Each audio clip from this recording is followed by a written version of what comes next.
Good morning, all students. You are most welcome in class 9th, subject English. Today our teaching topic we have lesson number 2, the sound of music. संगीत की आवाज। इस lesson में संगीत की आवाज में दो पार्ट में ये लेसन बटा हुआ है। First part, Evelyn Glennie listen to sound without hearing it, यानी इसका जो फर्स्ट पार्ट है, इसमें जो एवलिन नाम की एक छोटी सी लड़की है जो जन्म से कानों से बहरी थी, फिर भी वो बिना सुने हुए किस प्रकार से अपने शरीर के अंगों से फील करके और जीवन में एक महान कार्य करती हैं, एक बहुत बड़ा कार्य करती हैं। इसलिए इस लेसन में एक वो छोटी सी बालिका है जो जन्म से बहरी है, लेकिन फिर भी इसने अपने बहरेपन से, अपने डीपनेस से इसने हिम्मत नहीं हारी और जीवन में आगे बढ़ करके और कार्य किया और एक प्रकार से ये बहरे बच्चों की एक प्रेरणादायी, किस प्रकार से प्रेरणादायी बन करके ये साबित हुई। इस लेसन में फर्स्ट पार्ट में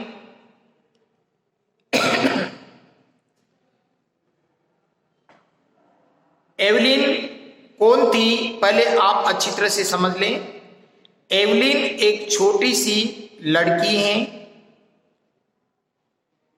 जो जन्म से ही डीप थी, डम्प थी, जो ना तो कुछ बोलती थी और न ही कुछ सुनती थी,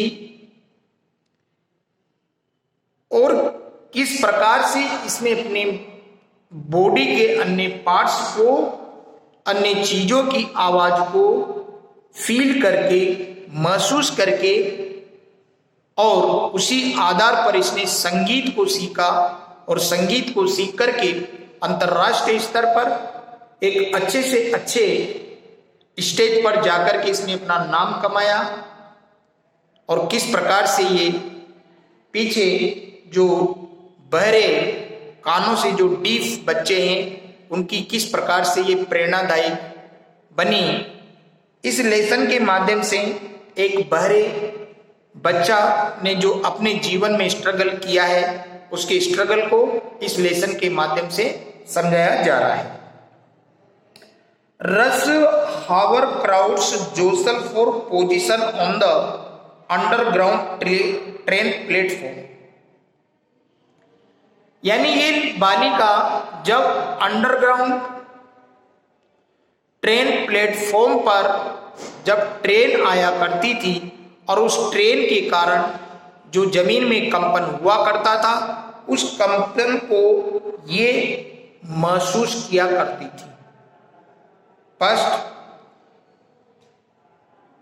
अ slight girl looking younger than her 17 years, जो कि ये छोटी सी दुबली पतली लड़की 17 वर्ष की उम्र में भी बहुत ही छोटी दिखाई देती थी, अर्थात इसके शरीर का ज्यादा विकास नहीं हो पाया।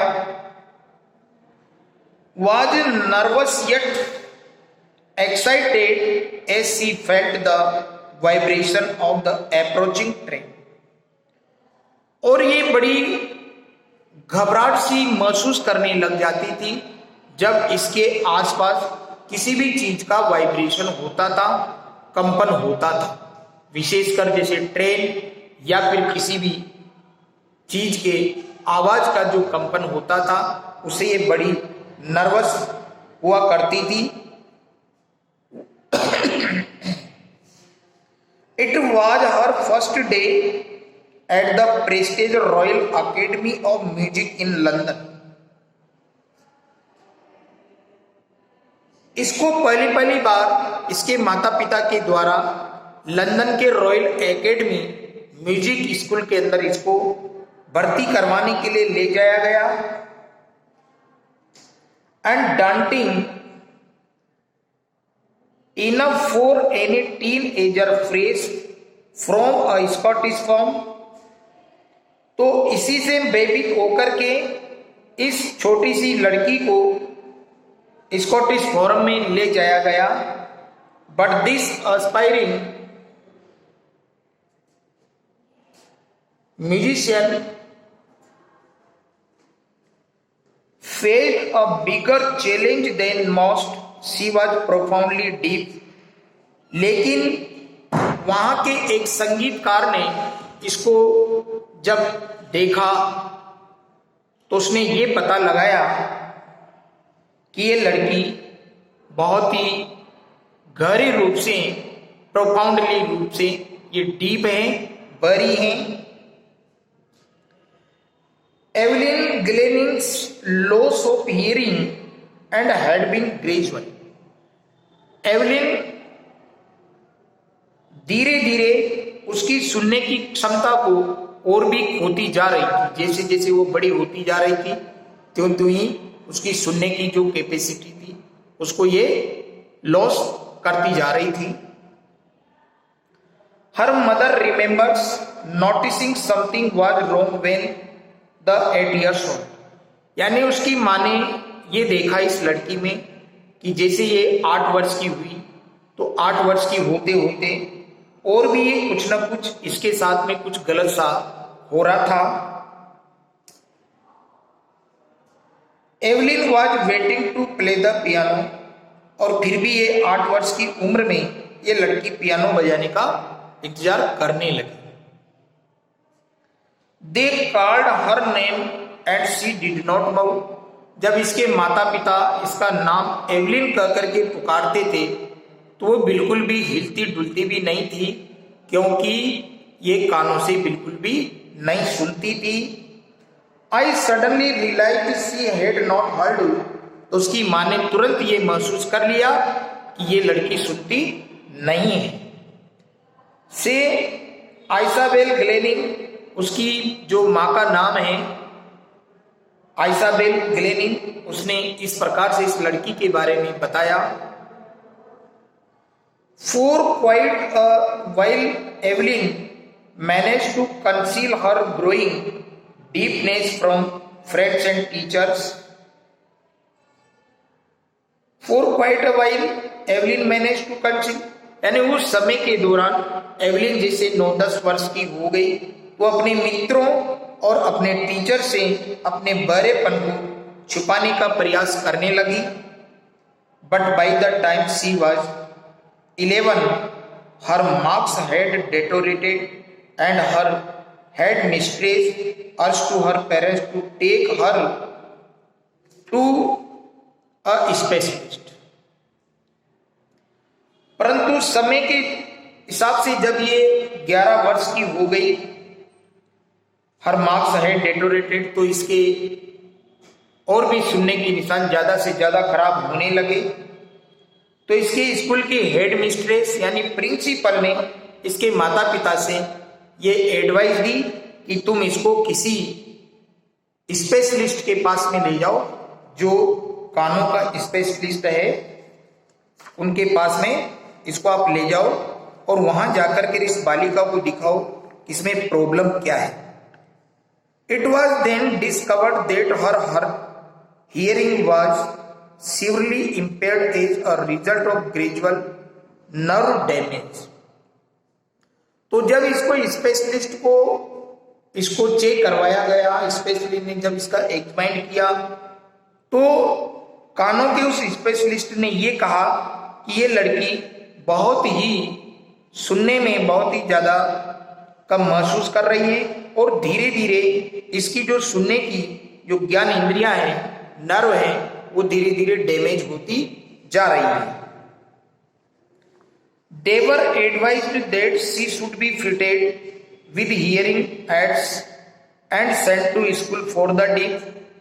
और उसी समय उसके माता पिता को ये सलाह दी गई कि आप इसको इसकी बजाय ऐसे विद्यालय में एडमिशन करवा दो जहां पर बहरे बच्चों के स्कूल चलते हैं, ये वहां पर एड के माध्यम से कुछ सीख सकती हैं। Everything suddenly looked black says I 11। Evelyn कहती थी कि मुझे आंखों से भी प्रत्येक चीज काली सी दिखाई देती है, यानी जो मुंह से बोल नहीं सकती है, कानों से नहीं सुन सकती है और आंखों से भी नहीं देख सकती है।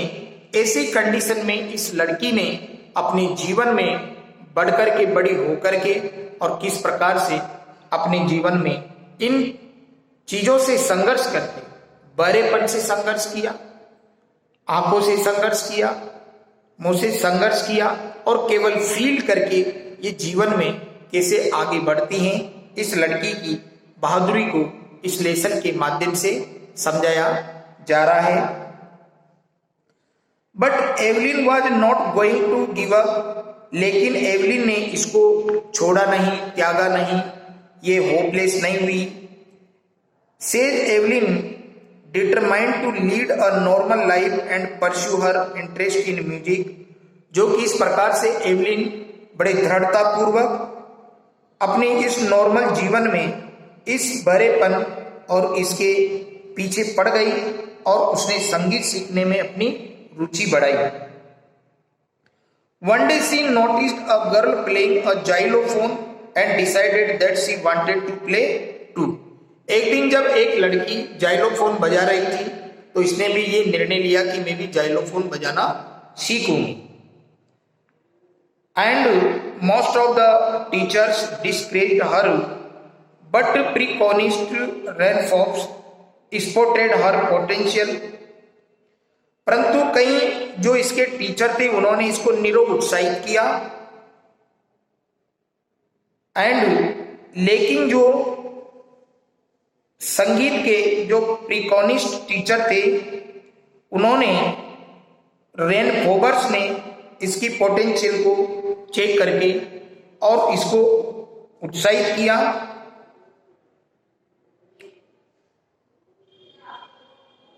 प्रीकॉनिस्ट का मतलब है a person who plays drum, एक वो व्यक्ति जो ढोलक बजाता है, तबला बजाता है। एंड पोटेंशियल का मतलब है क्वालिटी ऑफ एबिलिटी जो कैन बी डेवलप, एक वो दिमाग की शारीरिक क्षमता जिसको विकसित किया जाता है। तो रेनफोबर्स ने जो इसका तबला वादक था, ढोलक वादक था,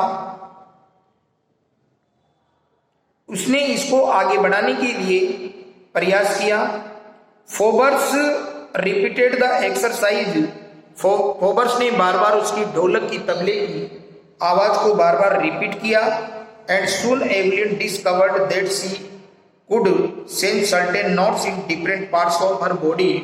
तो शीघ्र ही रेनफोबर्स ने ये महसूस किया कि जैसे मैं तबले की थाप देता हूं या ढोलक की आवाज जैसे निकालता हूं, तो ही ये अपने शरीर के कुछ भागों के अंदर कुछ सा महसूस करती हैं।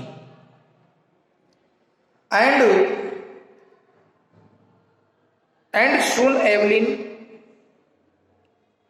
आई had learn to open my mind and body to sounds and vibration. That rest was sheer determination and hard work। इस प्रकार से एवलिन ने अपने जीवन के अंदर आवाज को, संगीत की आवाज को सुनकर के, उसको महसूस करके अपने जीवन में एक संघर्ष करती हुई बहरेपन से, गूंगेपन से किस प्रकार से आगे बढ़ती हैं। इस प्रकार से जो भी घर इस टाइप के बच्चे हैं उनके लिए एक आशा का किरण बन करके और कैसे उनके लिए ये प्रेरणादायी बनती हैं। आज का टॉपिक हमारा कंप्लीट हुआ। इसके बाद में हम पार्ट सेकंड में पढ़ेंगे। Thank you.